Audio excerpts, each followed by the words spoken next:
మాచర్లలో TDP rigging చేస్తేనే పిన్నెల్లి రామకృష్ణారెడ్డి ఈవీఎంను ధ్వంసం చేశారని వైసీపీ నేత కాసు మహేష్ రెడ్డి ఆరోపించారు. పాల్వాయి గేటు కేసులో ఒకే వీడియోను విడుదల చేశారని, అన్నీ విడుదల చేయాలని ఆయన డిమాండ్ చేశారు.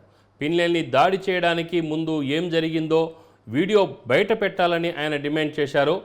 ఎన్నికల సంఘం చర్యలు తీసుకోకుంటే తాము కోర్టుకు వెళ్తామని హెచ్చరించారు. 4-5గురిని మేనేజ్ చేసి కేసులు పెట్టినంత మాత్రాన భయపడేది లేదని ఆయన అన్నారు. పిన్నెల్లికి ప్రజాబలం ఉంది, ఆయన ఎవరికి భయపడరని కాసు మహేష్ రెడ్డి చెప్పారు.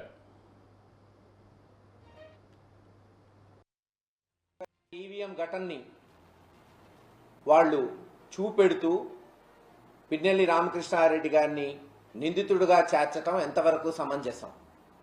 4 సార్లు మాచర్లలో గెలిచిన వ్యక్తి పిన్నెల్లి రామకృష్ణారెడ్డి గారు.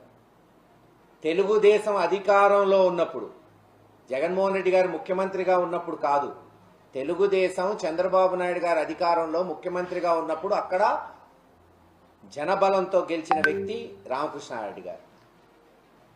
ఎటువంటి తప్పులు లేకుండా సక్రమంగా జరిగినప్పుడే ప్రజాబలంతో గెలిచాడు.